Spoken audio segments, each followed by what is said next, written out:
Ladies and gentlemen, boys and girls, children of all ages, welcome to season 2 of the Brotherhood of Wrestling podcast. Boys and girls, and I need to mute that. Welcome. Golly.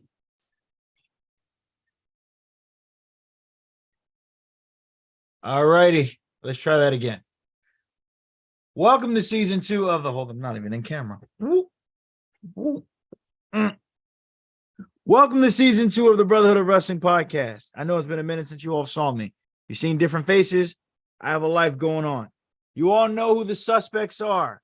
So let's get them off the camera. Come on, everyone. They know who you are already. No need for introductions. They know why we're here. They see the title on YouTube. Let's get to it. Know what it is. Let's get it. All right. We have dubbed the official episode of season 2, episode 1, RHODES, spelled like Cody Rhodes, obviously, for WRESTLEMANIA. Okay. And that all begins with the Royal Rumble. We will be doing an in-depth review of the Royal Rumble in its entirety on our overall view of the premium live event and our review of each match. So, no, I'm not hosting before anyone says anything. I'm just going to let our illustrious people who've been running the show in my absence take over from here, and I'll chime in where I need to chime in. So, Mello, Chase, go for it. Well, like he said, everybody know why we here.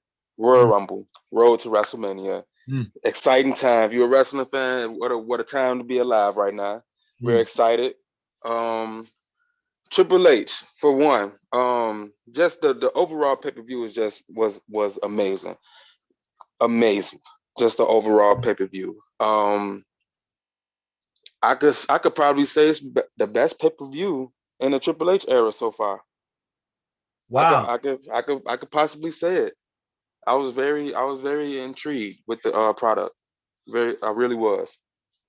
So to start with the first match, you know what I'm saying? We have the men's Royal Rumble. Hold on, wait. Hold on. Sorry to cut you off. So sorry. We want to make sure we get everyone's overarching view of the pay-per-view first before we get into it, you know. I'm glad you liked it. That's great because I liked it too. But we want to make sure we get everyone's view on the Rumble as a whole before we start diving in to the subject matter, you know. All right, then I have no problem going second. This is the voice. Like I'm moderating again. Yeah, as you should, because that's what you're doing. But it's okay. You can put up resistance, but you are who you are, and you are what you are. So you are listening as well as being graced by the voice of Kokai Nosakere. I am a lifelong fan when it comes down to these pro wrestling streets and sheets. Yes. Okay. So when it comes down to my overall feeling, I still have the afterglow of the Royal Rumble. The Royal Rumble is my favorite of the original Big Four, setting the wrestling calendar. And the main reason why I like the Royal Rumble is because of how interactive it is. The fourth wall does not exist. We, the crowd, are supposed to pop at least every 90 seconds when we find out who the next contender is going to be and the story that they're telling through the Royal Rumble. So on this one, when I ended last night, because of the high I was on, I was giving it a 10 out of 10. Now, after some reflection and the fact that I'm not as high as I was with the start of the wrestling calendar, I'm giving it a 7.5, 8. That's where I'm at the present moment. Valid. That's valid. That's definitely valid. I'm sorry, maybe I missed something here. You said you give Royal Rumble a 7? Yeah, The 2023 Royal Rumble, 7.5, 8. it's I gave it 70.75. I Yeah. give it an 8 out of 10. Are And you all mad? we'll get into the reason. Now, this is not Are- to say the Rumble was bad. This is Are not you to all say the mad? Rumble was bad, okay? But I'll go last. I'll go last. Go ahead, Chase. Chase, you're up. With your- Hi, I am Chase, yours truly, the president of the Brotherhood of Wrestling. These illustrious colleagues of mine, I love them to death, but they love me to life. Love is to life. to life, but they love me to my death. Let me say this. I would have rated the Rumble a 9.5. I can definitely see why with you would. the exception of I would say the only reason why I rated it a 9.5 is because the women's portion of the Rumble was trash. MG, Really, because I can go back in the chat and see you getting hyped near the end. Let's get through. Hold on. Let's get through our over. Don't read any of your messages in the chat either, because you definitely got into that Rumble. Look, we can go. I can bring up the messages in our group right now. Hold on. Let's not do that. Let's get through our overall arching and let's follow our agenda. No, let's not. The hardest problem that we're gonna have this episode is just staying on task. Because we want to jump down the earth. And we definitely will. But as a moderator, I have to call out BS. I disagree with the man too. I completely disagree with the man when it comes down. We were all there. We were all watching it live together. In fact, you all were ahead of me. And yes, we were. I don't understand how your internet wasn't on the same vibe as everybody else's internet. But okay. You were popping for a lot of what was going on in that women's Rumble, especially near the end. But we're gonna get into it. I'm just gonna give my overall review of the Rumble. I was definitely off a high, especially near the end of the night. But going back and looking at everything, there were a lot of things they got right, but there are some things they could have been better. It could have been better. Mm-hmm. So I'm definitely with my 70.75. It was definitely a solid Rumble, definitely better than last year's. I am down with the winners of each Rumble. Both of them were my picks to win. One was obviously predictable because of merchandising and advertising, but the other one was definitely a solid pick. Correct. Solid pick. Absolutely. Even though the babies picked it in the pre-show. Oh, really? See, I tuned in late to the pre-show, but I already had the pick in my mind already. Completely understand. Yeah, so now that we've given our overarching view, let's start off with the meatiest men's Royal Rumble, because for the first time in a long time, there were no indie boys. There were no Adam Coles. We got a Johnny Gargano here or there. We didn't even get Pete Dunne in them. It was nothing but beefy boys all throughout that Rumble. Mm-hmm. Oh, that is cold-blooded, man. It really know what you saying, dude. Hold up, man. Hold up. So, to help the casuals along, I agree with you that they went deep in the roster and didn't deviate to go into other promotions or other aspects of the promotions. There were a number of NXT people, but part of the benefit to the Royal Rumble is the fact that you get to have your roster all on the same pay-per-view and showcase everybody. Yeah, I mean, that was great, but it was a very and I went and watched Ups and Downs with Simon Miller. You guys should also check that out. It's my favorite white bald guy. Simon Miller from What Culture Wrestling. Probably the only person that I watch legitimately when it comes to wrestling reviews. Mm-hmm. But he said it was a very by the numbers Rumble. There were no surprises in the men's Rumble. Everyone there was already on the roster. Exactly. In Royal Rumble, there are surprises. We got more surprises in the women's Rumble than the men's. But we're focusing on the men's right now. Correct. By the numbers, but this Rumble was used to tell various stories and to Correct. continue various storylines. Like Correct. this Which is Rumble why it already- works. This Rumble has already established a couple matches for WrestleMania already. Some of which I did not see coming. And others where I was just like, okay, we were waiting for this. Here it Mhm. is. Right. Someone else So is I got a question. I have a question. He's coming in. He's on Good an going, Kitty. So I have a question. How did you guys feel about the push that they're giving Gunther right now? I feel like it's timely. Even though I don't like Gunther, I felt like it was timely. I'm not a fan of Gunther at all, but as far as his work and just, you know what I mean, them being on time with giving him that push in the Rumble, I think it's right on time with him being the Intercontinental champion. It's just right on time. I think I asked that question yesterday. I don't think I got an answer, but why don't you like Gunther? Oh, yeah. Gunther, to me, I don't like his style. It's just a personal preference thing. It's not that he's not a great wrestler. Dude's a great wrestler. I give him that. Great workhorse. He's not my style of wrestler. I don't like him.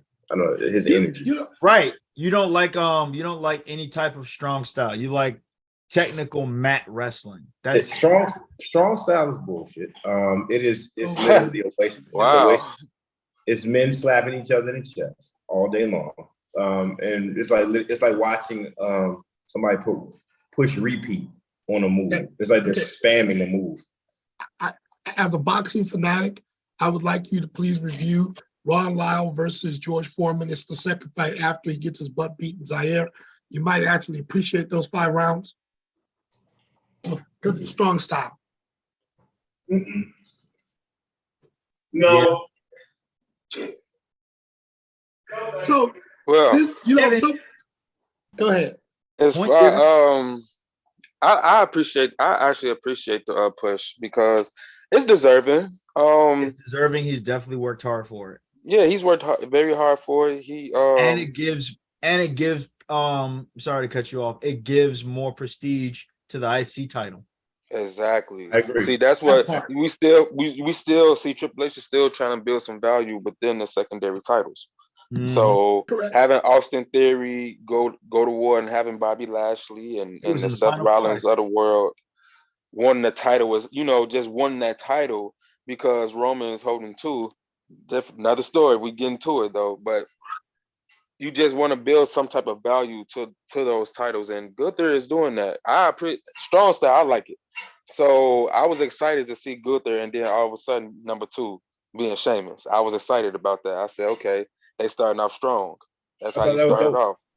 Correct. That was dope, and it followed storyline because they had the best match last year in the WWE. I don't know about throughout the wrestling world, but they had the best match in the WWE last year. So that was good to start them off at. So to me, I was absolutely amazed that they gave that kind of push to Gunther and to give the Gunther character that much kind of depth. Because he's lasted an hour, 11 minutes, and 18 He was seconds. the Iron Man. He definitely was, even though he didn't win.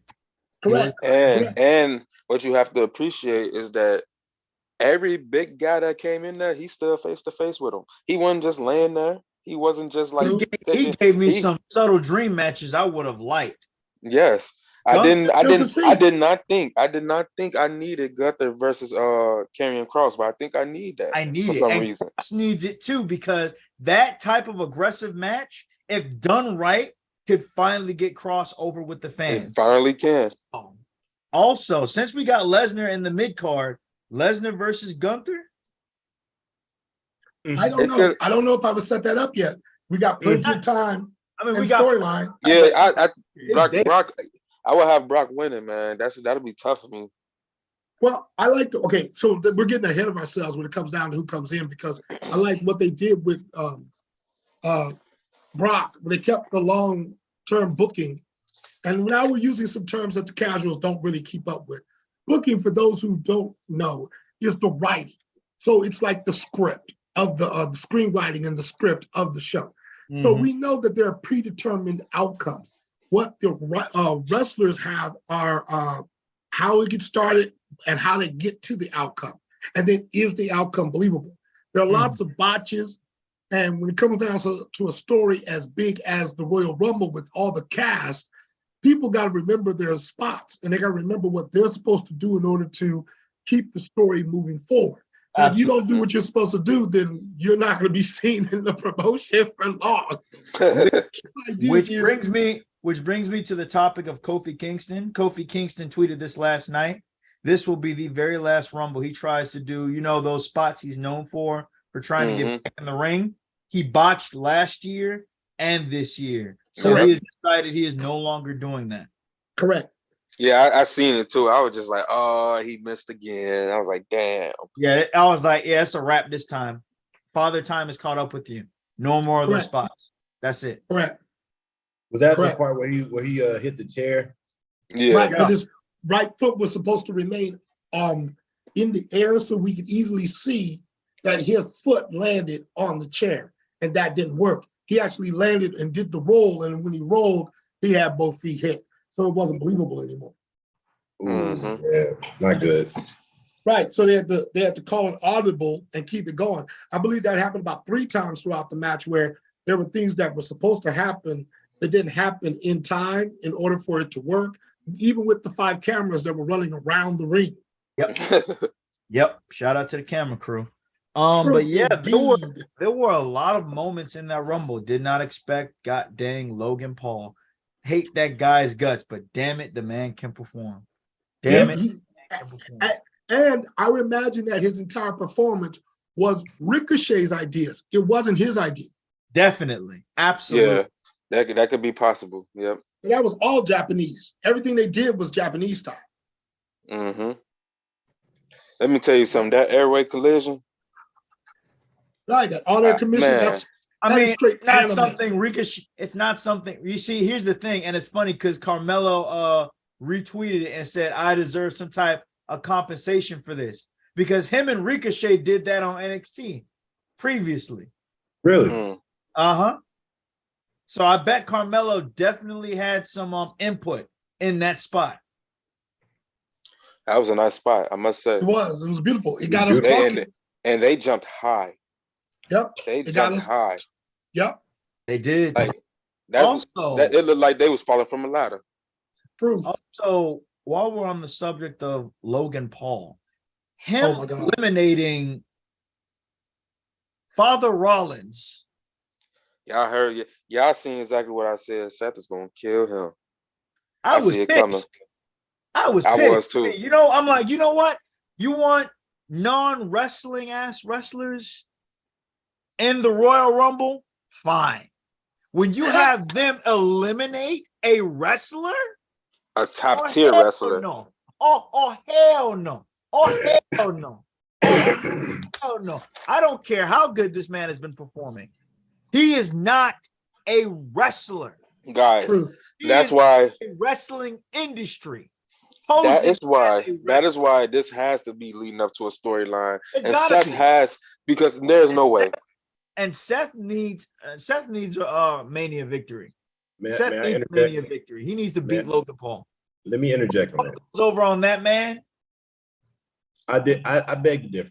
Y'all got to keep in mind that this man was signed to a lucrative contract with the WWE. With that being said, that man is expected to come to work and work. All right. You can't sign such a star like this man who has so much pull in the social media world and then not expect him to eliminate nobody. Come on, man. Like this man has no. See, that's my thing. My thing is, I'm not mad that he eliminated somebody. I'm mad that he eliminated Seth Rollins. It could have been anyone else. He could have eliminated Gargano. He could have eliminated Ricochet. Listen. Rollins? Hold up. First off, my biggest problem with him was his placement. He came in number 29. Right before freaking Cody. Right. So I'm expecting, if you are going to treat him the way that we fans are looking to treat Logan Paul, that he's in the first third, first 10. Why? The Miz was number 3. I was expecting Logan Paul pretty soon thereafter to get your mid-card out there so that they can be more easily eliminated by your main star. They waited till this cat at the end. But listen to what yes. you all are asking. You guys are asking for him to prove himself. And the man already done had about a 3 to 4 star. No one's saying he got to prove Hold himself. on. Let me finish my point. Okay. The man had a 3 to 4 star match with Seth Rollins already. This is his 5th time in the ring. Hear what I'm saying? And he's performing already. Roman Reigns. He's never had a match with Seth Rollins. It was Roman Reigns at the little Saudi Arabia gig. I'm sorry, yeah. Roman Reigns. Mm-hmm. Again, he put on. I was at Saudi Arabia though. That wasn't in the main calendar of pay-per-views. Whether the terrain matters not. The thing is, he put on a 3 to 4 star match. He got carried by Roman Reigns. Yeah, look, no. On this one, man, Kareem has got. They're superstars. He's got material for days. His point stands, dude. You're dealing with a jobber. You're dealing with somebody who off a star appeal alone. He's been very well trained. They also are carrying the living daylights out this man. So the fact that because of social media pull, you get number 29 and not number 12. I mean, number 13 is BS. No, but but Chase, with that logic, then Bad Bunny should have eliminated people out of the Royal Rumble when he participated. No, he did not. Bad Bunny does not have the same work ethic as Logan Paul in the ring. The man had a match. Dude, did we forget the freaking what's that move called, the Code Red or whatever it is? What he did with his stuff with Damian Priest? Did we forget all that training he did, and the fact that he wants to come back? Training. Logan Paul did the same training. Correct. Training versus matches. We're still talking about 5 matches.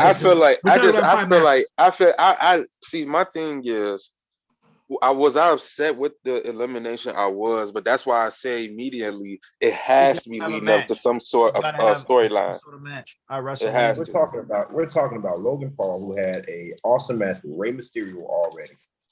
He's able to show that he can hang with the flippy dippies. He's able to hang with the ball. Are carrying him. I don't understand how you actually are talking about this man like he's a peer. The flippy dippies are working. He's had some good matches. He definitely had some great matches. Well, no one's saying he's had bad matches, but it's just like at the end of the day, he is still a celeb. He's still a celeb. Celeb should not be as good as his matches may have been. He should not be allowed to take out stalwart pillars of the company. No. That wasn't your argument. That is our argument. No. That was the argument. One of y'all just said that y'all was mad at the fact that he came in at 29. That's okay. No, that. What did you expect? Did you expect the man to start at 2 or 5 or 10 and last for an hour? No, I didn't expect him to last for an hour. If you're gonna put someone like in your final 5, final 4, like you can't just throw them out there. I would have at least the people that worked for it. Austin Theory, we can't count Cody because we knew Cody was coming out at the end. Austin Theory, Seth Rollins, Gunther, they worked for that. Yep. They worked for that. You just threw Logan Paul in the mix for a cheap pop, and then had to eliminate someone really credible. The only reason I'm not complaining about it more is that we know there's a match happening at WrestleMania because of that. Other than that, he had no right. I think y'all missing the science. I think y'all missing the science of storytelling right here. Oh, Gunther had to be in the top 2 to make it for an hour to create that story for him, to create that storyline for himself, being the star attraction in the Rumble. Logan Paul being at 29 doesn't make him the star attraction in the Rumble. Him being at 29 and eliminating Seth Rollins will be forgotten unless we're going into a pay-per-view match. Like we said, we see it happening. It's not forgotten. People are still talking about it. Because it's leading up to a match, Kareem. It's leading up to a WrestleMania match. But I guarantee you, after WrestleMania, no one will remember that. We all just said that is the only reason we have decided to let it slide, because we know it's leading to a match. Otherwise, that would not have happened. I'm okay with it. Side I note. disagree with a Was lot of stuff that you are okay with. Look. Side note. Was I the only one that really wanted Randy Orton music to hit? No. No, That man is hurt. Let He's that man go.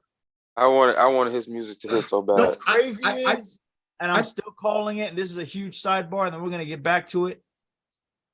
I don't think it's gonna take a miracle from Allah God to bring that man back to the squared circle. Otherwise, I think he is retiring and he's going to be inducted into the Hall of Fame, and Edge is going to induct him because Edge is retiring this year as well.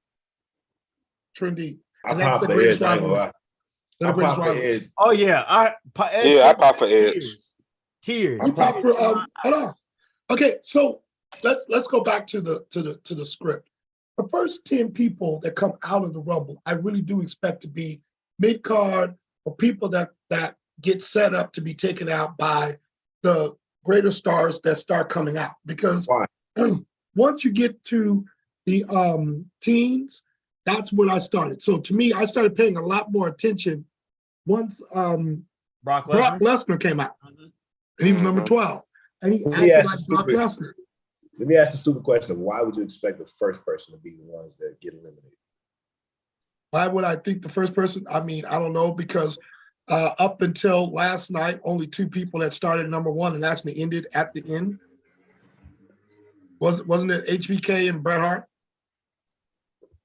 And then we have these 2. So that's why, because this is the 35th anniversary, and up in 32 times, only 1 person ever started. You know, HBK is the only one who did it from the beginning and all the way and actually won, right? Who else? Rey Mysterio had the Rey longest Mysterio. time. Yeah. And then Rey Mysterio, up until last night, had the longest time. Right. And now it's Rhea Ripley, and she's the first female. Correct. Bobby Lashley coming out at number 13, right after Brock. Oh yeah. Pretty To nice. continue that, we're getting the rubber match. Brock beat Bobby. Bobby has beaten Brock. Rubber match is happening at WrestleMania. But now this match. Please don't put that on Elimination Chamber. Don't do it. Please. Yeah, don't do that. Please, it has God, to be bro. WrestleMania. But what type of match do that be? Because it can't be a normal match. So what you Last do man is standing. And So what you last do man is- standing. you already know that there's one of those elimination chambers is probably going to be for the IC or the United States title. Well, they should put both titles up for Elimination Chamber. So what you do is you put Lashley. Concept, because I've never heard of the Elimination Chamber putting mid-card titles up. That would be a nice change of pace, since we know Roman ain't dropping it anytime soon. So what you do is you put Lashley in the elimination chamber for one of those. I don't know which one, but you put him in there for US, because that's what he's been gunning for. Oh, okay, I say US. Somehow you get Brock to interfere and cost him another shot at that title again, thus adding a little bit more gasoline to the fire for wrestling. That works. I can see that. I can definitely see that. And then they can tussle on the outside for a few minutes and go through something again. Mm-hmm. That's a Bobby Lashley standard. Him and Braun Strowman put themselves through what? Everything for like almost 2 years. Since we're continuing this story, Seth has also been gunning for the US title as well. Just throw him and Logan Paul up in there as well. Yep, there you go. Mm-hmm. I mean, So hey, Austin Theory. We are letting celebrities eliminate actual wrestlers from the Rumble. Throw Logan Paul in the Elimination Chamber while we're at it. That gives us Austin a rubber Theory. match. That gives us a rubber match for Mania with him and Logan Paul. Yeah. Have Logan eliminate Seth, and then Theory eliminate Logan. So why not just throw Brock in the match? Yeah, we just said that. Yeah, just throw him in the match. So it'd be Austin Theory, Seth, Bobby, Brock. I mean, Brock has Logan. been in the mid card. I would add it to it because Brock has never won a US title. We can say that. I wouldn't. Let me tell you why. He has to be the surprise factor that costs Lashley the title in order for it to be gasoline on that fire. If you put him in the match, then there's no gas. You know what I'm saying? There's no. But you have to make it in a way where you see Brock's big behind. I don't see him crawling from popping out from inside the cage or whatnot. Only one other person has ever done that. I forget who. You find a spot. It was Shawn Michaels with Takers screwing him over the edge, I believe. But that's only happened like once. Yeah, I'm in agreement. It's kind of hard with the structure for that to occur. You got to have it not like a cage. Unless, hold on, Chase. Go ahead, Mello. Unless you have Bobby Lashley win the United States Championship and just add a little bit more value for Brock and him at WrestleMania. That's different. That works too. But damn, what happens to Theory's push? Seth Rollins right back to the back where he need to be. And Seth Rollins still got beef. That's cold-blooded. So it seems to me that in the Elimination Chamber, Austin Theory still walks out of that, but there's still going to be enough chaos because when Bobby Lashley gets eliminated, you can have Brock come in and mess with people. There's different ways to do it. But I'm like, back to the Rumble. Your mic just went out. The last third, the time on it? Yeah. Go ahead. Got you. Yeah, but the last part of it, I was kind of You're out again. I'm so sorry. I don't know what I'm doing wrong. Stay right there. You're like moving away, and then we can't hear you. Got you. So with number 20 with Finn Balor coming in, I was surprised that they put almost so far from Bobby because Hurt Business. Got you. Because he came in number 26. That was really. But that was a setup. That was a setup for Braun Strowman. I felt like that was really dumb because they've been teasing bringing back the Hurt Business, and having almost helped Bobby would have been great because Bobby got eliminated. I didn't even see Bobby get eliminated. Yeah, I missed that. I asked y'all, I was like, who eliminated him? I got it. Watch this. Going into this Bobby versus Brock, everybody sees that Brock still has heat. Well, not heat, but he still has the fans are still popping for him. So he's still a face. You have to make Bobby heel. In order for that to happen, you have to have almost help him. Thus, bring back the Hurt Business. Yeah. And you make Brock look strong by the time Mania rolls around, because now the whole posse is rolling together, and they're going to be the new posse that carries us over when the bloodline splits. Well, you also got the Brawling Brutes and Drew McIntyre, so you got lots of factions forming. Yeah, Chase. Yeah, I think that's the best thing you've said. Yep. In a while. Yep. Wait. We gotta fact check it. Who is in the Hurt Business? Is it the same old people plus Almost? Yeah, Sheldon plus Almost. Yeah. Yep. Good. Okay, I had to double check. People on Twitter were just trying to throw random black people in the Hurt Business, and I'm so glad MVP was just like, you know why the Hurt Business worked? Because I knew all them men. Before we were the Hurt Business, we were the Beatdown Clan in TNA. We just so happened to adopt Cedric Alexander. Yeah, that was organic. We not adding Montez. We not adding Carmelo. We not adding Trick. We not adding Ricochet. No, you might as well just call us the Cookout then. Since you want all the black folk in one faction, call us the Cookout. But in the Rumble, as far as the story, Almost was just a setup for Braun Strowman. That's all. I don't really want to see those two go at it again. I don't. Oh, here we go, right here. At Elimination Chamber, this could be another possibility. Braun Strowman and Brock Lesnar versus Bobby Lashley and Almost. No.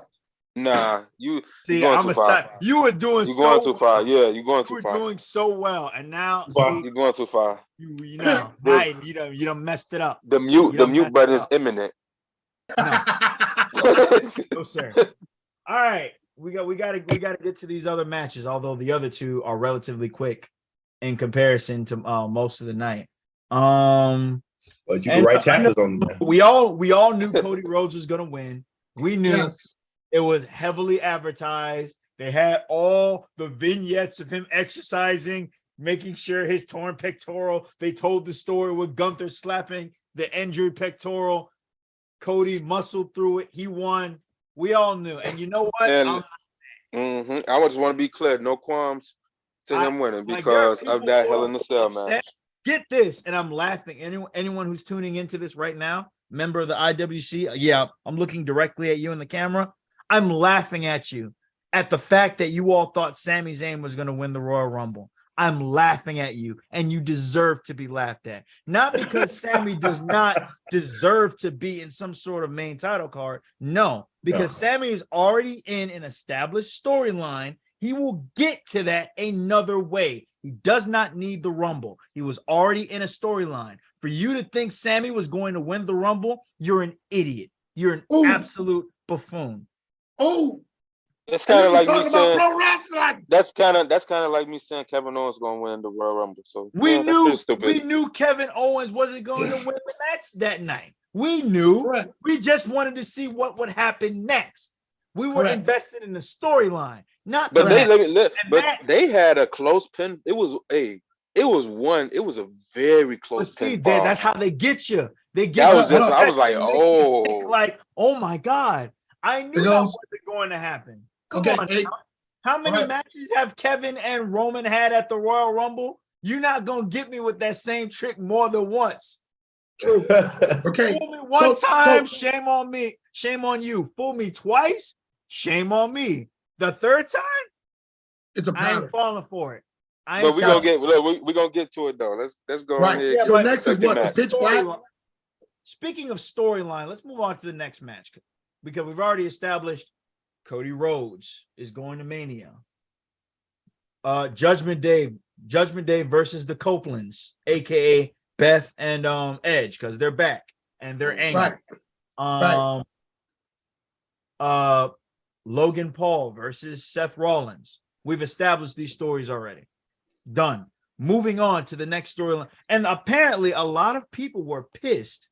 Now I can understand because the match was short and all that build up for it to be a short match.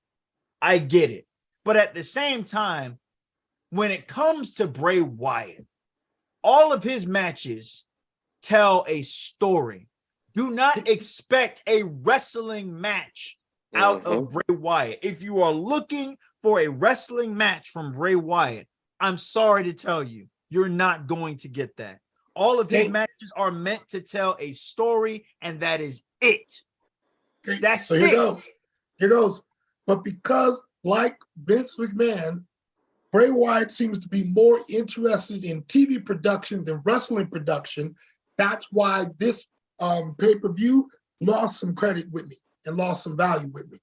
It did. I can understand the Pitch Black match was, for all intents and purposes, it did do what it's supposed to do, tell a story, but it was completely underwhelming in what they did. And you know what else did it?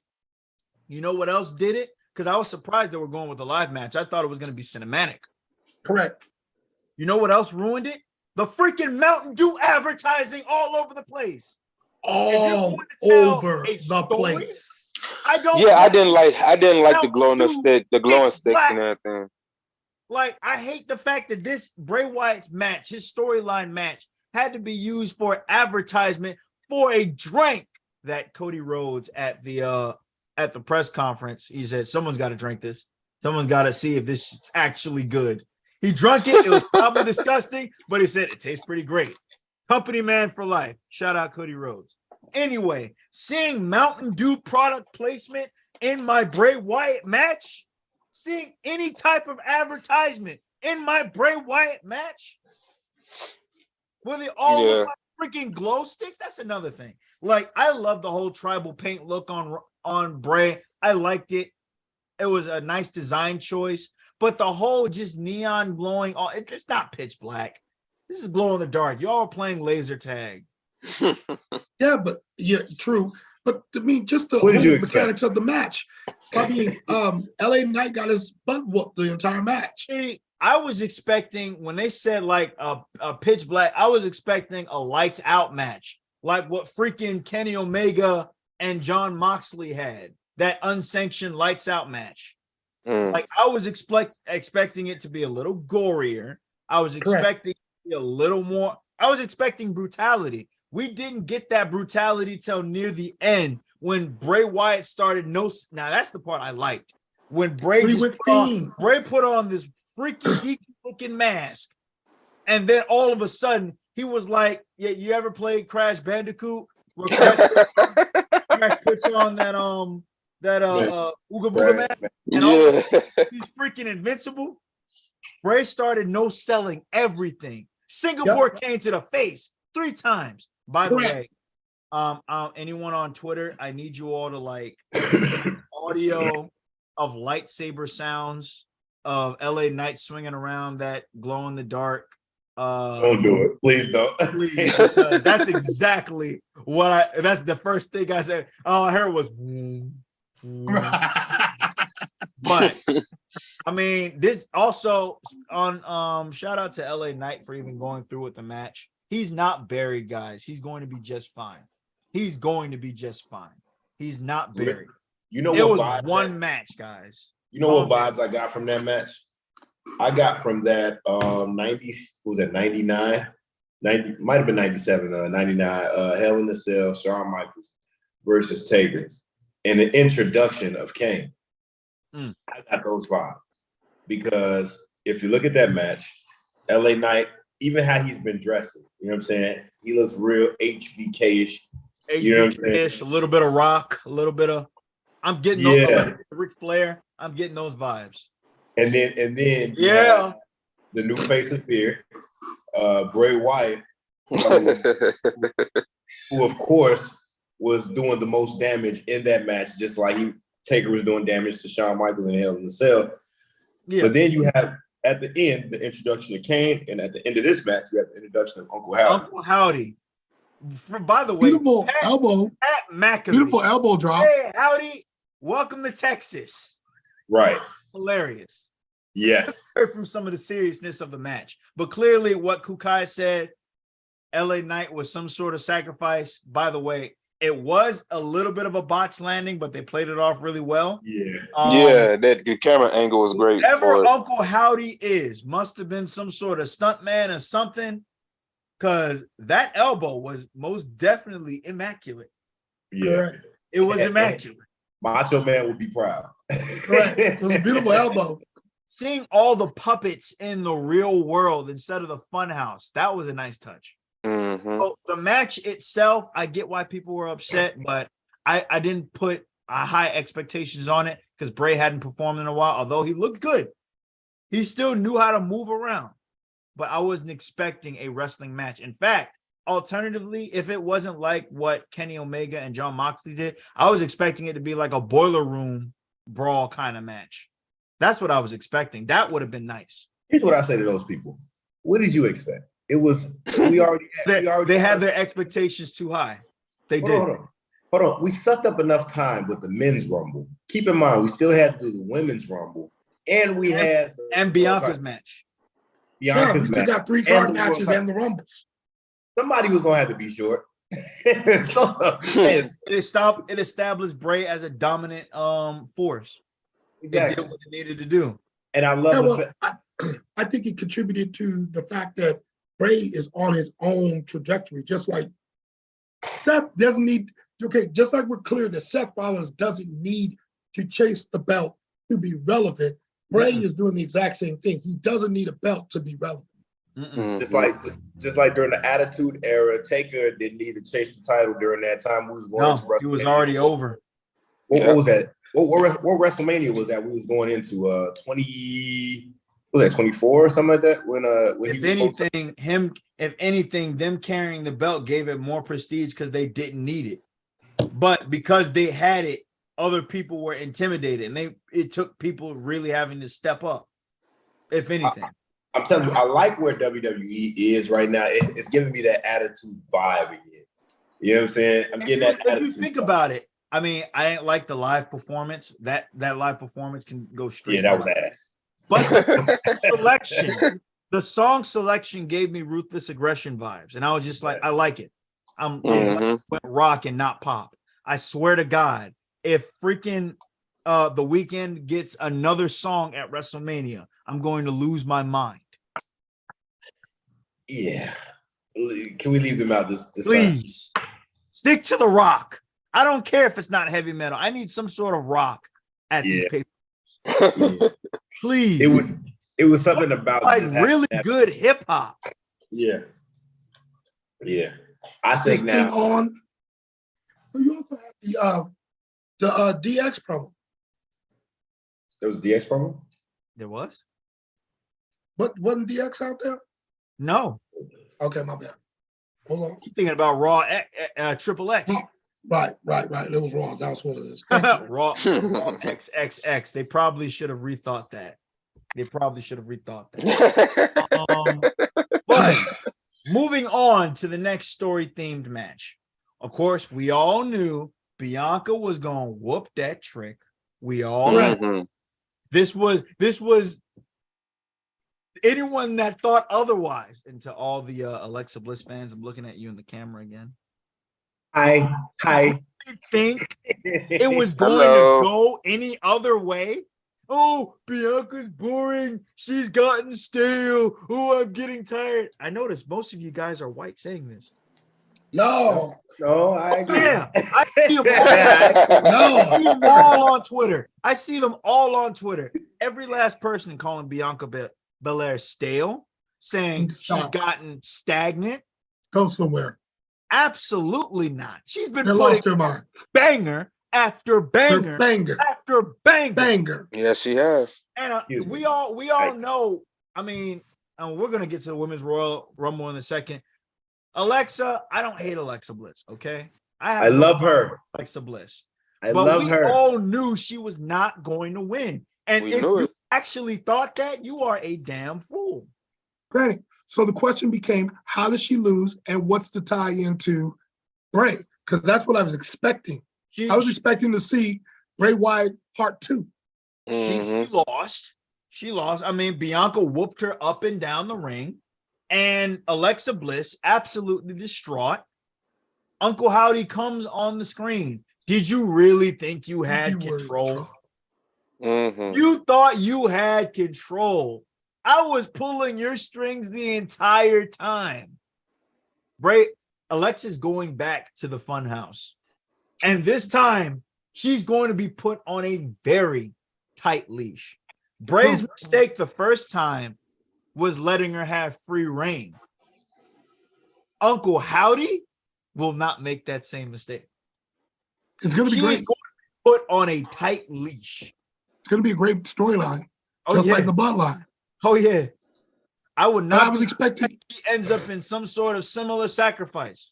Yeah, but I was also but I was expecting to see because Bray at the end of the day, he's because Uncle Howdy finished the job, obviously, but he clearly has some sort of control over Bray. Bray does not have full control. It was almost like I'm telling you.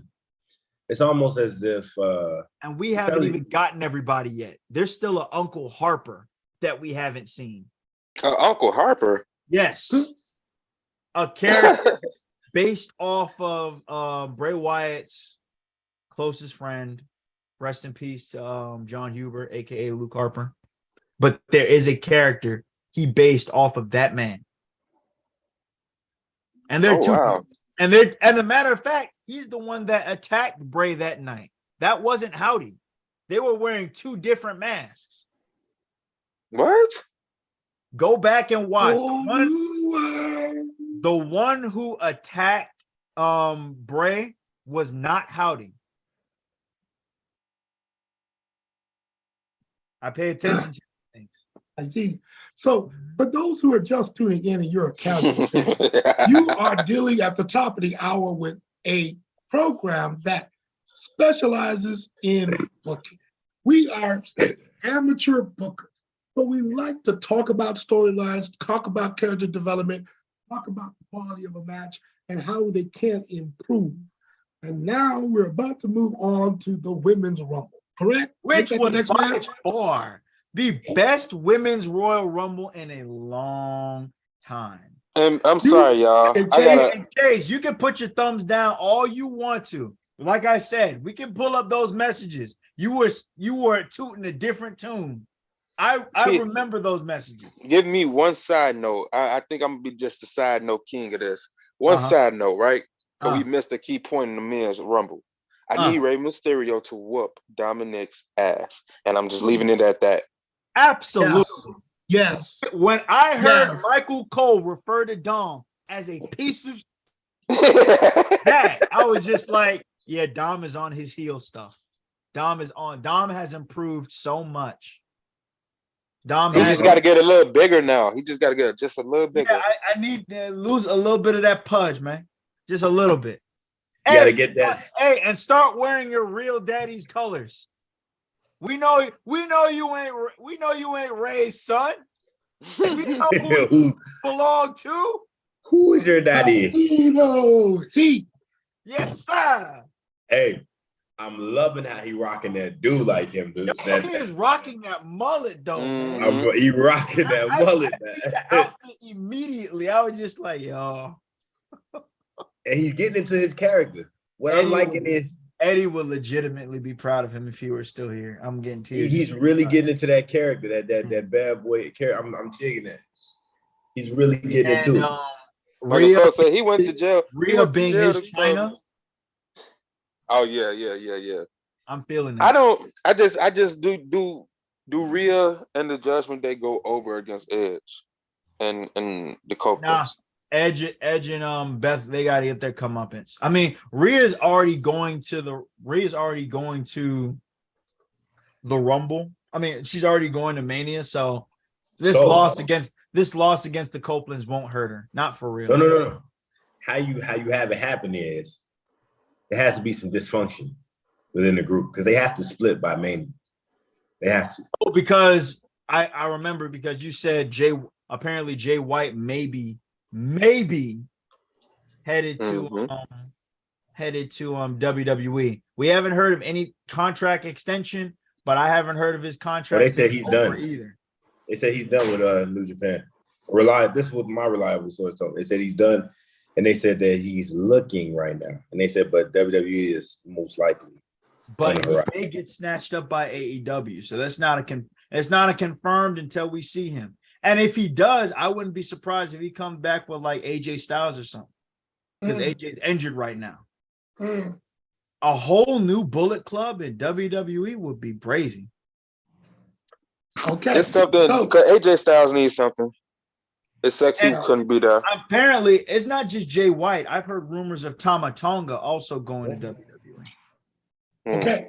So let's tie that loop up. That's speculation. This is all rumor and speculation. We're on the Rumble right now. To the females Rumble. Women's Rumble. Shout Chase, out contain yourself. Both Iron Women who lasted from beginning to end. You know what? I wasn't sold on her before. Her championship run was not the best, but after her performance in the Rumble, Liv, you've made me a believer. Right. I was amazed. Like the fact that they ran the script from the men's with the women, but had Liv and Ripley come out at the beginning. And I love the fact that Rhea Ripley was selling the injury she got from Beth Phoenix, and she still won the whole damn thing. But we all know why. We all know why Chase didn't enjoy the Rumble, because his big fat girlfriend didn't win. Watch your mouth, man. Oh man, that's cold. Because his big Samoan girlfriend got dumped by 11 people. By 11 people. She got a riptide, and they all threw her behind out. But I barely botched the riptide at that. I mean, let's be honest. No one's lifting up Nia Jax by themselves. Nobody. So I didn't expect that riptide to be perfect. Watch your mouth, man. This man gonna break his back dealing with these women, man. I appreciate it. The Becky Lynch storyline with Bayley. Yes. Still continuing. Evans controlling most of the Rumble. Ooh, Very that was great. That was absolutely great. And it gave something for casuals to follow, because there were a number of people that came out and you're sitting there, who is this? Where are they coming from? Which means that the WWE needs to invest more into its women's division by having more of their women on the roster have TV time. Yes. Mhm. Also, Like who? all the NXT love. All the NXT love. Zoe Stark was great. I haven't watched NXT in a long time, right? I haven't really been invested in the product like I used to be back when it was black and gold. But damn, seeing Indy, seeing Zoe Stark, seeing Roxanne. Right. So that's to say, the top 10, the first 10 that came out, which again, following normal storyline, these are the people that you set up for elimination, so you get your cats that are at the end of the line or coming out later over. But you have Roxanne Perez. They're giving Roxanne lots of airtime on the main roster. Don't she have I was surprised. Then they had brand names come afterwards, the Dakota Kai and Lilo Sky and Natalia. But when they had B.O.W out there, and they gave them, I mean, she got eliminated real quick. Yeah, I'm going to cut you off right there with B.O.W. I don't think Triple H is invested in Hit Row anymore. Nope. I'm with you. I mean, they're literally calling them Shit Row. Wow. All on the internet, they are calling them Row. I said it before on this podcast. They are nothing without Isaiah Swerve Scott, aka Swerve Strickland. He was that held Hit Row together. Without him, they are nothing. And after Top Dollar's botch, which Michael Cole on commentary has just been ripping Top Dollar to shreds. Yes, he have. He definitely have. Michael Cole, especially when his friend Pat McAfee came back. Oh, Michael Cole is firing on all cylinders. They're the modern day. They're the modern day JR and King. I get that, man. Yes, I'm in agreement. And keep Corey there too, even though Corey said some such thing. Keep Corey as a part of it. We need someone to hate on commentary. We need someone to hate on commentary. So that would be perfect. I like that. So I'm in agreement with you, and you did a good stop because B.O.W only lasted 36 seconds. She got thrown out as soon as she got it. I mean, definitely did. Her and Chelsea Green. But apparently, and it pains me to say this, even though she got eliminated as soon as she got thrown out, it seems she's got merchandise, so it seems that Nia Jax will be staying with the E for the foreseeable future. That's a darn shade. That's a way. You know what? That's shade. The way you just what?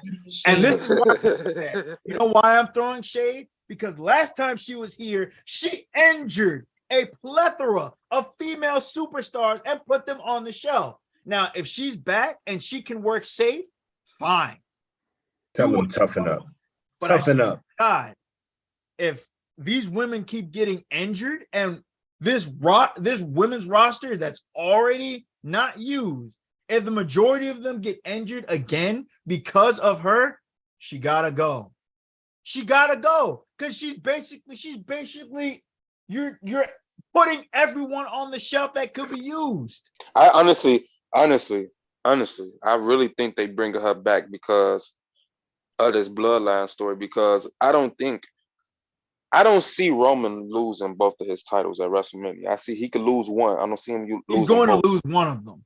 But with what's going on with the bloodline, even with the two being out, the bloodline could still go, especially if he add a Nia Jax or Tamina. They're not going nowhere. Here's the problem. Here's the problem with that, and I see what you're saying because they are connected. One, they've never had them like on TV in tandem with one another. True. Two, both of those women you have just named have always been clowned, especially on the back end of 2021 up to now. Tamina was always in the 24/7 championship picture. She was clowned. I can't take her seriously. She didn't even eliminate anybody this time around. She got thrown out too. And she was number 19. And then with the utter disdain everyone has for Nia Jax, like I get putting her with the bloodline would be a good thing, but at the same time, it would give them go away heat because they're just like, no one likes her. But wouldn't that be the No one point if likes the? her. But wouldn't that be the point Like if the everyone bloodline is else, still here's a the thing, heel? there's a different, there's a liking a heel because they're dastardly, like what Roman did, and there's not wanting someone on their television because they're just irritate, real life irritating. Okay, hold on. Okay, You know? Kareem. I hear you. Okay, but you need to tone it down just a little bit. I can't because Nia Jax, you hold on. You're making a solid argument with the fact that they are too stiff. At the same time, because you do need a monster character division, and they ended the 30 women with monster characters. Because remember, right before Nia Jax, it was Nikki Cross, dressed like Mankind. Yep. Okay. So when it comes down to how Nia Jax can be used, if she can keep from breaking people's ankles, necks, arms, shoulders, faces, giving concussions. if she can keep from doing that, then she becomes something that is viable to go against Rhea, because Rhea is another monster character. She is the monster in the division, honestly. Correct. She just has to get her. She's got to do some back extensions and some bent over rows, because Nia Jax is not going to miss any meals between now and WrestleMania. So is this Rhea's graduation up to like Charlotte and Bianca and all their level? I mean, I feel like coming out of NXT, yes, because in NXT she ran things just like Baszler. Yep, she definitely did. Rhea. And what about Raquel? Rhea is getting what I wish Baszler was getting. True. Rhea, they don't want her. And Raquel, she had a great performance too. Like, she did, but her character is dry and it's directionless. Yeah, it's very directionless. A lot of people don't like her because of her previous MAGA work. We're not gonna get into that here. Yeah. When you do stuff outside of the E and people pay attention, it makes it hard for you to get pushed. See Velveteen Dream. Correct. I think if we're talking about Lacey Peterson, Lacey, I think she definitely needs to get pushed. Who? Lacey Evans. Yeah, Lacey Evans. Women's right. I want her. Hold on. But when it comes down to, when we get to the 20s, because it gets a lot more interesting when we get to the 20s. For me, the number one pop, especially for me, was number 21, Zelina Vega. Because that outfit was hot. I don't know. I'm sorry. Like Zelina Vega got that pop because of all the Street Fighter fans there. Okay. Yeah. I hear you. That outfit was hot. I've got a counter argument. The biggest pop of the night, besides Becky Lynch, was Asuka after taking off her mask, because she reverted back to her Kana persona. And if you all remember, she was spitting blood in people's faces in Japan. She was working even more stiff. She was busting people up. And she came in. You're going to deal with a monster on character. Fire, eliminated Tegan Knox. She was eliminating people left and right. And if you peeped at the end when she got eliminated, she just laughed it off. Yep. So her whole persona is the whole psycho murder clown that she was in Japan. And I am looking forward. If this is her last run, I am looking forward to the banger she's gonna put. As Asuka, she was already great, but she's bringing murder clown back. I'm in agreement with you. I'm in agreement with you. And you know what though? You know what though? They definitely, I could tell based off what you're saying, Kareem, they're trying to literally pay homage to that, because there's a scene on one of the WWE's Instagram their page where they literally do a cutaway scene to her showing the face paint. You know what I mean? So I think you might be right in that sense, in which they're trying to give credence to that character. You know what I mean? And lift light to it again, which I think is dope. She's going to be on a psycho. She's going to be put in doesn't have the size of a monster, but she's going to be put under that same vein. Oh, I'm in agreement with you. And she's gotta be heel. Correct. Gotta be heel. And to me, then she Heel can start queen. messing with the Nikki Cross, because Asuka, last time that Asuka was in a women's Royal Rumble, it was 2018, and she won it. Yep. True. And speaking of her and Nikki Cross, they had a banger of a last woman's match in NXT back when it was black and gold. It sure did. I gotta keep bringing it up. Literally, I think it was Nikki Cross in a trash can getting drop kicked to the announcer's table with Asuka jumping off the ladder. Yes. They're wasting Nikki Cross with right that now. match. They're wasting Nikki Cross. I'm telling you, I think that it's gonna come full circle. Just staying with the women's rumble. I think it's gonna come full circle with Rhea. She's gonna pick, of course, Charlotte. We got to talk about that because yes, we do. Mello, you were in hard disagreement because here's the thing: in Vince's WWE, Charlotte was definitely untouchable, but most of the time she was a heel, and it was under Vince, right? All right. With Triple H, he's trying to book Charlotte as a face now for whatever reason. I mean, it's easy to because she beat Ronda Rousey, who I don't think we'll be seeing her on any WWE programming for a minute, if at all. Yeah. She's ass. And here's the thing: Rhea is not the same Rhea that got beat by Charlotte. She is on the heel run of a lifetime, running a male faction. She is the head of the Judgment Day. I don't care what anyone else says. She is the brains behind the Judgment Day. Rhea she's having a solid push. So like she's had a solid run, and she's gotten over without the title. She hasn't even. And that's why I say. That's why I say. Fight Bianca, but it has to she be might, her. and she might choose Bianca. She could still choose Bianca.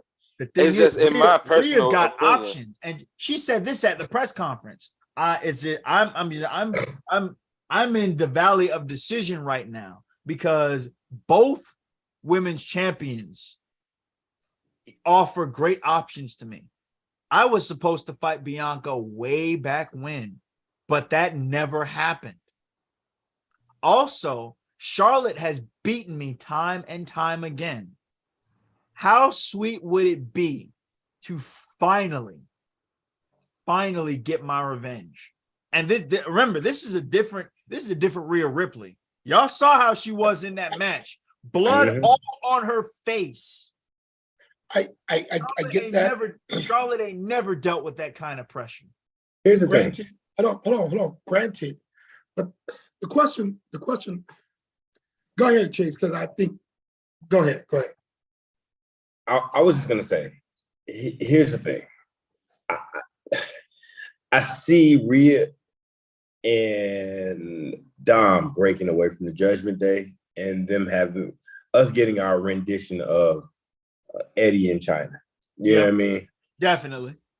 I see, of course. I see more so. This is his name left me. Finn Balor and Damian Priest going on a tag team little tangent for a little while until this club thing starts to reform. I think Balor is going to get back with the OC, with the Good Brothers, and he's going to hold on to them until AJ comes back.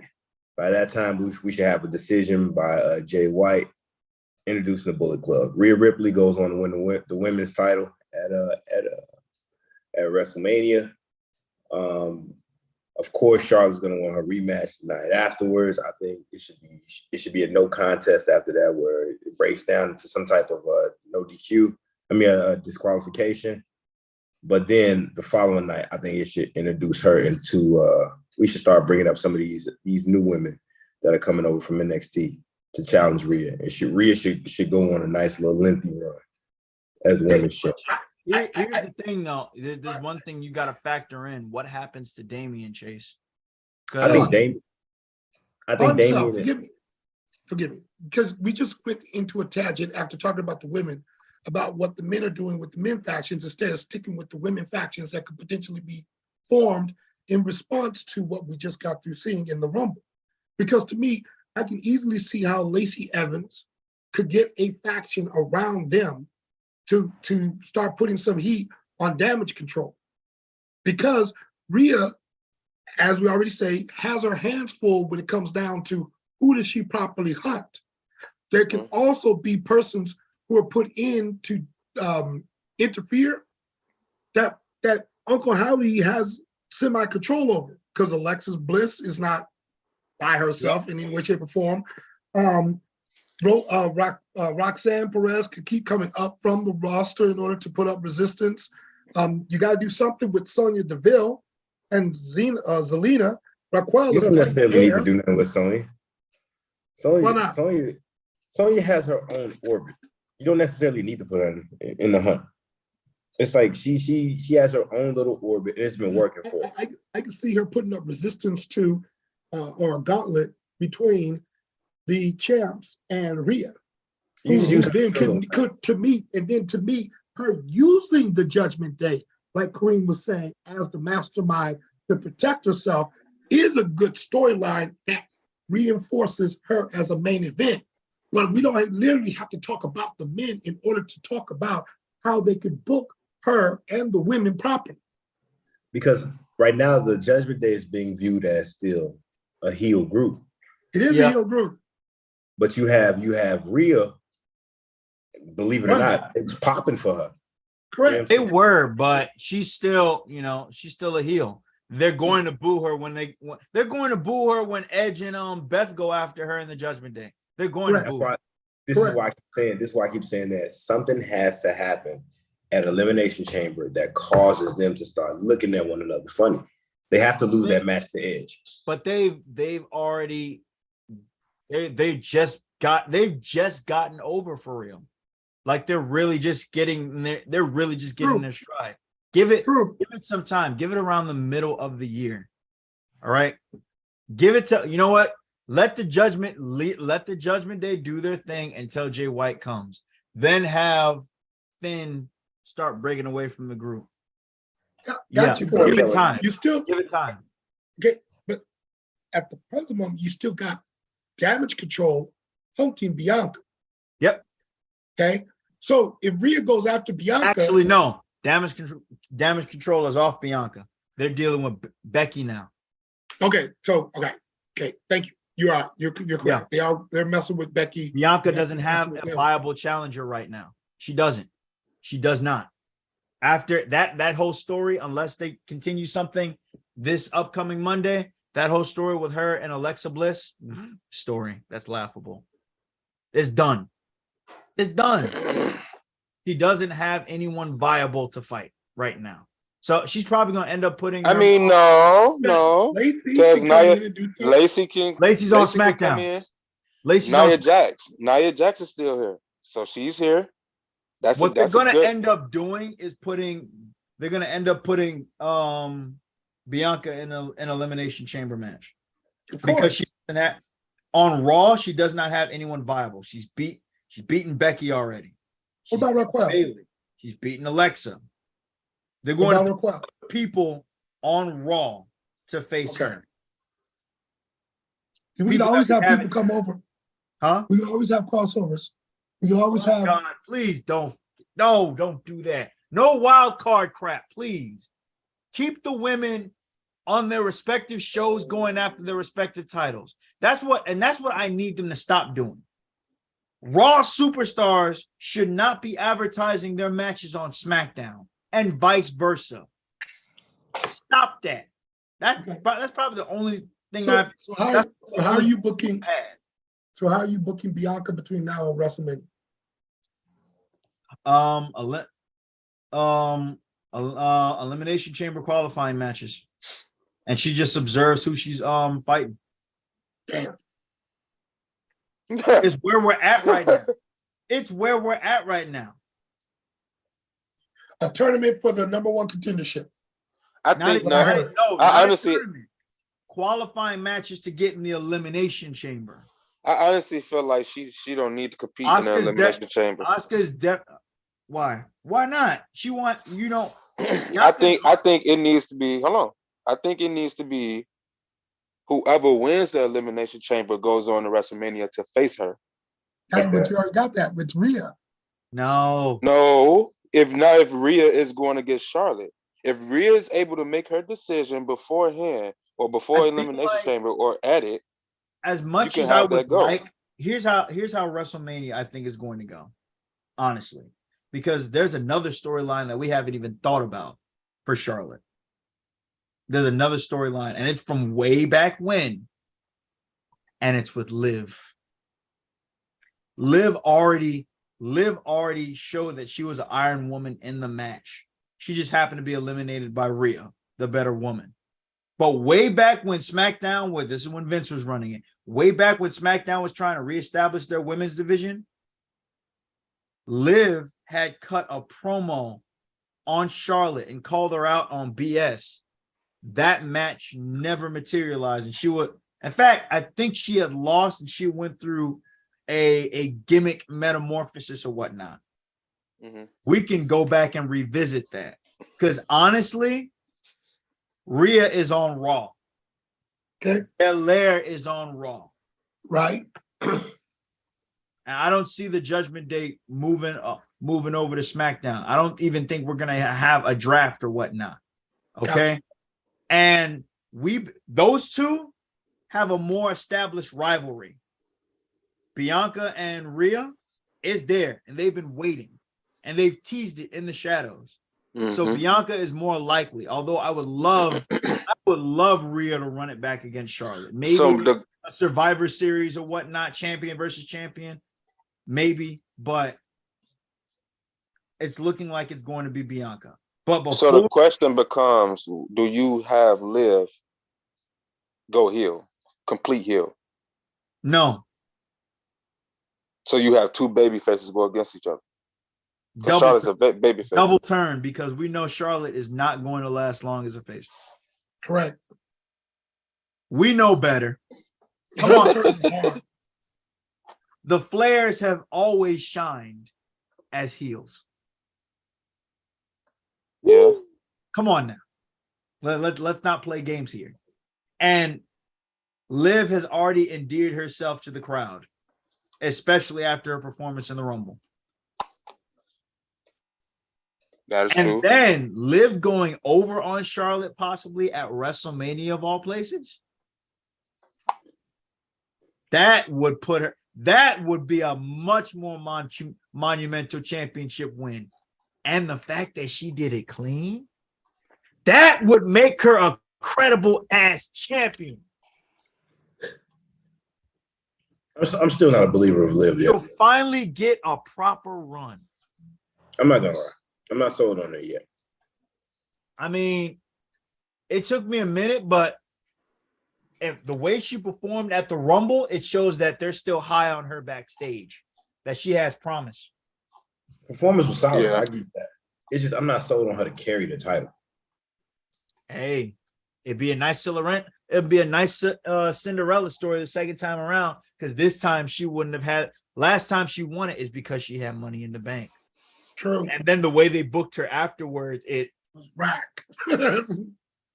Right. So her winning this time around, clean, no Money in the Bank involved, it would make her look credible. It would make her look very credible. And she's been steadily improving. Steadily. Yes, she have. Especially, her character development is definitely much better for me. Yep. She's gotten a lot more rowdy. Like that. A lot more. I like that. I like it. I like it a lot. She needed that edge. She needed the that female edge. Sandman now. Is that what we're trying to say? So to me, it still looks like beautiful development when it comes down to increasing the monster characters in the women's division. Baszler needs to be thrown in for a last final run because they are getting old, but let them make their money. They should have been pulled the trigger on Baszler. I'm in agreement with you. Yeah. I'm absolutely in agreement with you. But I would, and I would have her hunting number one contenders, and then just sniping people from the side to where you would end row after row with her hunting people. Mad because of the Rumble. We do know that we do have a little bit of time, and we do have to still talk about we still got one more bloodline, man. We got one more match, the match that we were waiting for. So many emotions, man, and it wasn't even the match. We knew what the outcome of the match was going to be. It's what happened afterward that mind blowing, to say the least. The amount of things that happened. First of all, side note, I'm going to look directly into the camera this time. To all of you that thought The Rock was coming to the Rumble, you should be ashamed of yourself. You all thought, oh, it's got to be a work. He look at him. What do you mean he's not in shape? The man is chiseled. He can perform at Mania. Let me tell you something. Having muscles and being in shape to wrestle is two different things. Two different things. You all thought The Rock, Dwayne Johnson, was going to show up in the Rumble or to show up is any time during Roman's match? Let me tell you why that was not viable. Okay. One, do we really want another part-time champion? Absolutely not. Absolutely not. Correct. Number two, The Rock's schedule is so busy that if you thought Brock being part-time was bad, that championship would have been all but gone. All but gone. Number three, what Triple H did at the end of this match blows everything else out the water. The Rock was not even needed. As a matter of fact, I know who's taking off the Universal Championship off Roman. I know, and it ain't Sammy. It's Jay. Is that what you think, huh? Okay, now so you think that's a hell of a twist. That is some long-term storytelling. Let me tell you why, man. Let me tell you why. Sammy did what Jay was not able to do, and it was to stand up to Roman. Jay got beaten to submission to join the bloodline. And then Jimmy just fell right in line right after that. But if you notice, the first person to hit Sammy was not Jay. It was Jimmy. Jimmy has effectively become what Jay was without getting beat. But Jay just said to Sammy this past week that you like a brother to me. Even after how I treated you in the beginning, you still ain't give up on me. That embrace, him wanting to put the flowers on, the whole slapping thing and everything. Jay probably you see this background picture? Best supporting actor in this storyline. You see it? I'm telling you.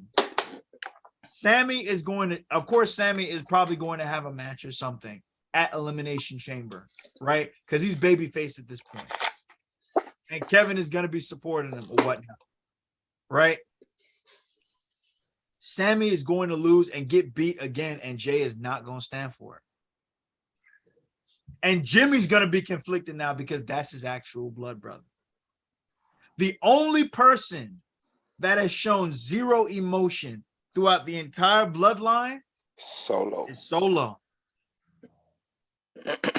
Solo is just there to do a job. I think this marks the beginning of the fall of the bloodline. And this is going to end up with Jey Uso taking the Universal title off Roman. And Roman is going to Hollywood for a little bit. Nah, bro. I can appreciate your story, Bill, but nah, bro. Jay ain't strong enough. I mean, He ain't strong enough to do that one, bro. why not? I don't see him. I can see the match going on, and I can see the storyline happening. He won't win. Nah, he's not strong enough, bro. He's not strong enough to carry that title, bro. Not yet, at least. No. Not yet, at least. He is forever a tag team guy. You can make it. You can make it believable that he can beat Roman because of the long-term storytelling. We said the same thing for Kofi. Kofi was a tag team guy. We need some type of. I don't care if Jay doesn't carry it for a long period of time. He could lose it to anybody else after that. My point is getting the storyline. We need a new tribal chief because the old one has become corrupt. He's been corrupt. But last night established to everyone. If you notice, everyone in the beginning was raising all their ones up for Roman. That is nuclear heat we saw last night. Yeah, at the end, they said, fuck you, Roman. Ain't no more raising their ones up for Roman no more. He is beyond the shadow of a day. He has been exposed for the man he truly is. But hold on. A new tribal chief got to be you know what? Don't even make it for the title of the tribal chief. Roman can still be the champion. He can still be with Heyman, but he can't be bloodline anymore. Can't be the head of the table no more. Here's the thing. Roman did what he was supposed to do last night. He was actually starting to become a face a little bit, if you think about it, thanks to Sammy being in the bloodline. People started cheering when they came out. People actually started cheering after he won last night. If y'all go back and watch it, they were actually cheering that he won. I mean, yeah, because we all knew Kevin Owens wasn't gonna. But everything I'm not talking about the match. I'm talking about everything that happened after. So that's let him finish. Chase is setting it up. Let him finish. Okay. So remember back when Rock was trying to go for the heel look when he after he left for Hollywood, but people just kept cheering for him. And he said in an interview, he said he was really trying to find a way to become a heel again, and just couldn't think of it. It was that match against Goldberg that launched him back into heelhood. You know what I'm saying? Even though he cracked a couple jokes, called him Whisker Biscuit, that maybe we kind of want to be on his side again, he got them to fall right back in line with that heel work. With him, you know what I'm saying, low blowing Goldberg, you know what I mean, calling him Whisker Biscuit, attacking him a couple times, distracting him from a couple matches. He got that heel work. Roman been trying for weeks. Notice that they was cheering when he forgave Sammy. He said you're found not guilty. They were still cheering. He said he had to throw the "for now" in, and then the crowd booed a little bit, but they were still cheering. So I feel like that was more so for Sammy than for Roman, though, because they were cheering for Sammy a lot throughout that match. We all heard the Sammy Uso chants. Yeah, but here's the thing: how do you not cheer for the bloodline, but cheer for Sammy by himself? Even though they are looking for him to be the face, they cheer for the entire group because he was in there. They cheer for Brian Pillman when he was in the Hart Foundation, even though Hart Foundation was a heel faction. They cheer for Brian. But here's my thing though. After last night, there needs to be some sort of payoff for someone in the bloodline because Jay is out. Right. Sammy and Kevin. Sammy along with Kevin. That was a public execution. That was so beautiful. That was so beautiful. I loved it, man. They did their job because I was sick to my stomach. That super kick party was beautiful. Bro, they crucified that man. Yeah, when Roman threw his head back on the stairs, I was like, oh. Yo, that part, I was just like, bro. Twice. The first time he hit his head. Like, whoa. He saw the reaction. Came back, did it again. They did to Sammy afterwards, and then throwing the flowers on him like it was a burial. Mm-hmm. Jay, I mean, you know what? Forget Jay winning the title. All right. That was my fear right there. Have Jay cost Roman the Universal title. I have Jay become the new tribal chief and get Roman out of there. Because clearly Roman has been manipulated. We got to get some sort of payoff for Jay. If anyone becomes the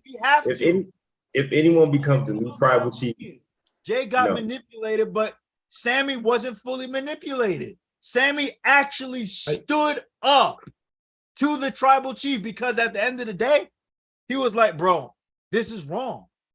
This is wrong. And what it cost him? His ass getting torn into shreds. I'm sure he don't want that kind of smoke. You know what I'm saying? Sometimes you gotta suffer for the truth. You know this as well as I. It's a part of the work we do. Sometimes you got to get spit on. If anyone deserves that chair, it's gonna be Solo. If anyone deserves that chair, it's got to be Solo. After we're talking about it is what pro wrestling is all about. Because tomorrow we got Raw. The question becomes, what happens at Raw? Because we do have legitimate fracture within the bloodline. And as they said in Memphis, when it comes down to pro wrestling, personal problems draw money. Jay not going nowhere. If anything, it's gonna be a series of tag team matches where he's gonna be literally lost in the sauce because they're gonna show him on the sidelines looking depressed. But he already said on Instagram. He already said on Instagram that he was out. He said he gone. And Roman said you're either in the bloodline or you out. What this will lead to is them losing this tournament that's coming up, the SmackDown tag tournament. It's going to lead to them losing one of them belts. That's where the real friction will, start, especially between him and his brother. I think him and his brother will have some friction first before it even gets to Roman.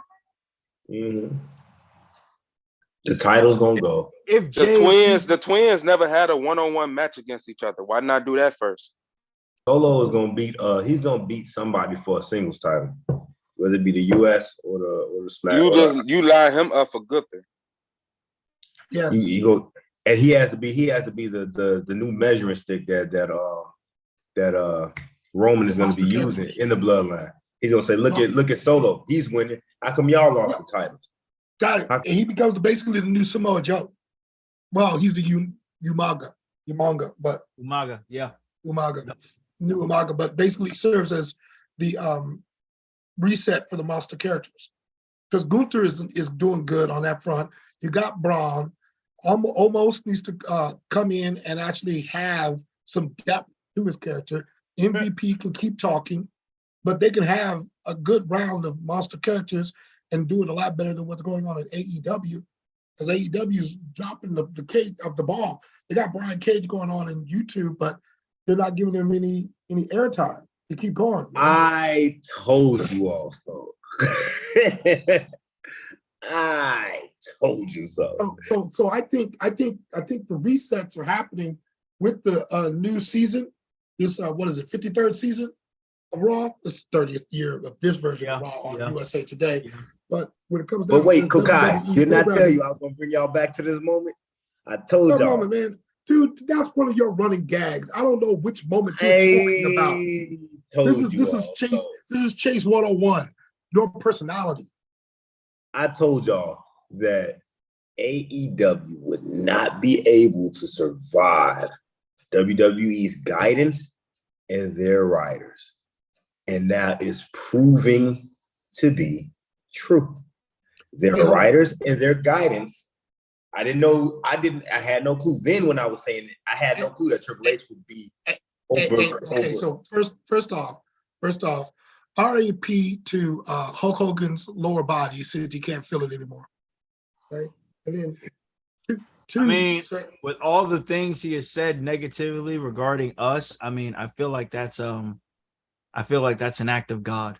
But we're not gonna get into that. You all have a corner in hell somewhere. Yeah, I don't speak on Hulk Hogan. That's just I do not care about the Hulkster. in the slightest. His legs, guys. Come on. Have a heart. Got you. Well, he was using the cane at I mean, Raw. maybe if his mouth hadn't said what it had said. You know, brother, I don't like those. Granted, those niggas, brother. I hear you, but I'm liking potential usage of the monster characters when we go into this new season, so that we actually have that conflict that extends beyond the bloodline, because it's possible. And the biggest benefit that Triple H put on late before you get the drama with Daddy Matt coming back is Marvel writers, Chase, with AEW not having the booking capacity because Tony Khan wants to be booker in chief. He's not doing the forward mention like WWE, going to get those who can do the multi-month storyline booking that we play around with, because this is exactly what we want. Okay? So as long as they're going to keep doing innovative things like that, then WWE is going to stay ahead because they're actual they're actual wrestlers. As long as they don't get any part-timers like Mr. Logan Paul to keep pushing, they've got enough legitimate roster to do what needs to be done so that we can pay attention. But AEW is always going to have that deficit of the very way that they set it up with the wrestlers being the bookers. Now that didn't work with Dusty Rhodes, and it didn't work with Ric Flair in WCW. Here's what we have to remember, and I came to this realization back in 2021. WWE is a company for the casuals. Yeah. AEW is for the hardcore IWC neckbeards. No offense. Neckbeards. It's who it's for. It's who it's for. WWE is not to put on 5-star matches 100% of the time. That is AEW's goal every single week. We got Timothy Thatcher, of all people, fighting Daniel Bryan this week on Dynamite. We all know it's going to be great. Oh, I didn't know that. Wow. We already know it's going to be great, but at the same time, we're like, why is this happening on regular television? This is a pay-per-view match, especially if it's a submission match. Correct. Come on, Tony, stop throwing your money away. Save the good stuff. And you know what? Big respect to MJF. Because he said, I don't put my body on the line for these people. You want me to wrestle? Pay me to wrestle. My favorite line he did recently was it says, why don't you wrestle more? He said, F you wrestle. Have you tried it? It hurts.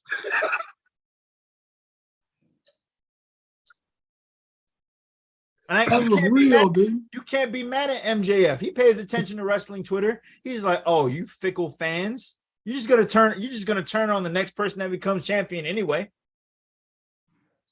He calls a spade, and 9 times out of 10, he's not lying. Granted. So again, we're gonna watch Raw tomorrow. We're gonna put butts in the seats. Rumble put 51,338 ticket holders. Tickets sold physically in that building, not those of us on pay-per-view. Tickets sold, okay? Period. So as long as you're going to keep putting people in the seats, have that magnetic to where we're paying attention because we really want to know what's happening, because we're investing into the stories and the storylines. Godspeed to Triple H. Really. Indeed. Keep it going. Continuity, long-term storytelling. Like, he's really respecting it. Like, right. Well, I really and HBK. Yep, and HBK. I honestly feel like even with Vince being back, his sole purpose is to try and sell the company. He hasn't been reported backstage in Gorilla. He hasn't been reported at any of the shows at all. If that would have happened, report would have gotten out already. True indeed. He's literally just been at the offices.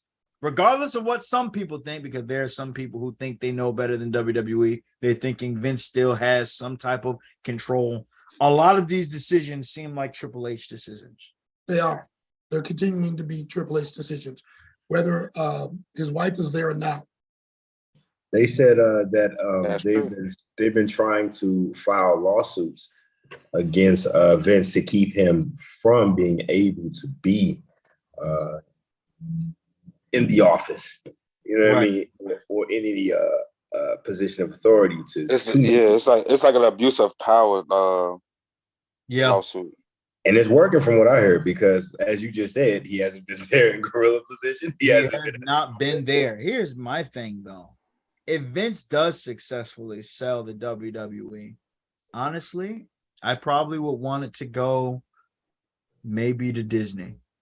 Hey, hold up, time out. First off, if we go down this road, and we ain't got a lot of time. The amount of something to money put that on he's your mind asking, for a future episode. the amount of money that he says, or he's trying to sell the company for $7 billion. The company isn't worth $7 billion. It definitely isn't, but he'll probably get a settlement. He'll probably get a settlement charge. Someone will meet him. You mean a servants package? I mean, Saudi Arabia wanted to buy it, so Saudi Arabia, they hopped right on top of it. And honestly, but it'll be an Elon Musk type sell because it's not worth $7 billion. If Saudi Arabia buys the WWE, we're gonna have Mansoor as the WWE champion, and I don't think any of us want to live with that. No, we're not gonna watch. We do not.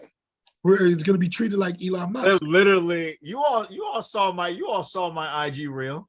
We're gonna hear Arab money as the theme. I would not value the WWE more than 3.8 to 4.1. Each episode will start off with the Adon. That's right cold. before the matches start. Not gonna happen. Oh Allah, forgive me. I want to make it to the wheel. But that was fire for you, brother. It was a great Royal Rumble. Triple H, keep doing your thing. Please save the SmackDown Women's Division, please, because Raw is fine. Raw is fine. I feel like Asuka may end up going on because she was wearing blue face paint. She may end up going to SmackDown. Maybe. I don't know. But SmackDown needs some help in their women's department. Raw is stacked. Honestly. True. SmackDown needs the help. Very stacked. But remember, for a minute, it was SmackDown that was stacked, and Raw needed the help. It's quite the opposite. It is quite the opposite now. I don't know why. I just saw this picture of DDP taking a picture with Cody in the back. And Ricky Starks was backstage too. Ricky Starks was back there with Cody. He was there at the Rumble. So I just got this video clip in my mind of when Ric Flair took on Taker at WrestleMania, and he came out, and Arn Anderson came out of nowhere with that spine buster. I see the same thing happening at WrestleMania with Cody, DDP coming out of nowhere with a diamond cutter on Roman, but it not, you know what I'm saying, phasing them, of course. No. I can easily see that happening. Like a diamond cutter real quick. Look, this man is fantasizing and daydreaming at the same time. Quite all right. All I know is WrestleMania, if booked correctly, it's looking like it's going to be the best one to date. And this is my favorite pay-per-view because WrestleMania always falls on my birthday, April 1st. April 1st. April 6th. And Portland's got SmackDown on the 7th. So I'm trying to get there. Oh, that's dope. April 24th, they come out here. So I'm trying to get on that. Oh yeah. Y'all going to these things. I'm like, there's still a low-key pandemic going on. I ain't been to no public anything. No concert, no live event, no nothing. So no Saviors Day. Spanish man like Popeye, you'll be okay. I about to say, look, I wish you the best, you know what I'm saying? Don't get the vaccine, but wish you the best. You know what I'm saying? Yeah, man. I'm going out. I don't even know if I can go to these places without the vaccine. So it's like I'll watch I'll watch from the safety. That's a conversation that's off the show, but Yeah, but the road to WrestleMania has officially begun. Yes. Yeah. Let's see what they do Yeah. tomorrow night and Friday night. Someone please. I know there's probably going to be a 10 bell count for Sami Zayn tomorrow. Probably for definitely not for Kevin Owens, but for Sami Zayn, yeah. He's going to get it. Oh my goodness. Oh, And I think yeah. he's gonna get beat. I think if he shows up anywhere, I think he's just gonna be a continuous beatdown. But That was a murder scene. That was definitely mafia style. All right, y'all. right. This has been the Brotherhood of Wrestling signing out. Yes. peace.